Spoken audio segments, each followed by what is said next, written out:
Ma'am, इस show को wind up करने से पहले आपसे एक सवाल पॉलिटिकल में ज़रूर पूछना चाहूँगा। एक तरफ हम लोग ये बात कर रहे हैं और दूसरी तरफ एक संदेश खाली जैसी घटना होती है जहाँ पर कार्रवाई भी नहीं हो रही है और चीज़ों को छुपाया जा रहा है। उस पर आपका टेक क्या है मैम? यहाँ पे क्योंकि आपके अंतर्राष्ट्रीय बहुत सारे मेहमान बैठे हैं, मैं उनके सामने अपने देश के आंतरिक विषयों के ऊपर जो तीखापन आप मेरे लहजे में नॉर्मली देखते हैं, I am very mindful of our international guests and that is why I want to just say this.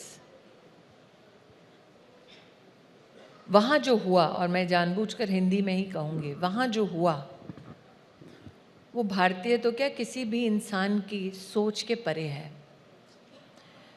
मैंने ये पश्चिम बंगाल में जब हिंसा हुई थी चुनाव के बाद तब कहा था कि शायद मीडिया में भी इस प्रकार का एहसास है कि अगर भाजपाई है तो उसे मौत के घाट आसानी से उतारा जा सकता है। अगर भाजपा की महिला कार्यकर्ता है उसको उसके घर से उठाकर सामूहिक बलात्कार किया जा सकता है। अगर भाजपा का युवा मोर्चा का कोई कार्यकर्ता है तो उसे गांव में खुले खेत में पेड़ से रस्सी से टांग कर मारा जा सकता है। अगर भाजपा का कोई वरिष्ठ कार्यकर्ता है तो उसके घर को आग लगाई जा सकती है।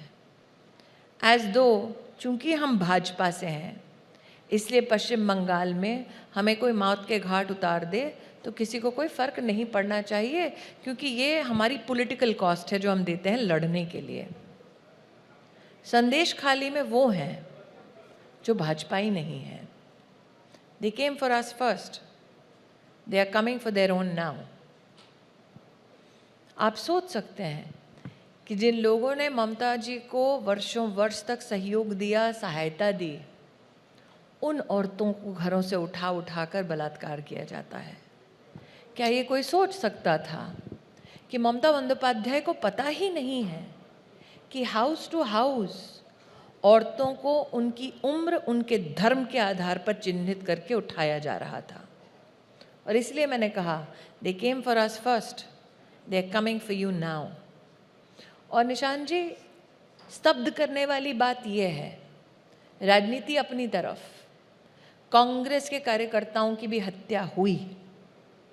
कांग्रेस के लोग भी वहाँ जाकर बात करना चाहते हैं, लेकिन वो शहजादे जो अभी भी राजनीति के भूल भुलैया में खुद को खोज रहे हैं, उनके पास इस विषय के लिए एक शब्द नहीं है।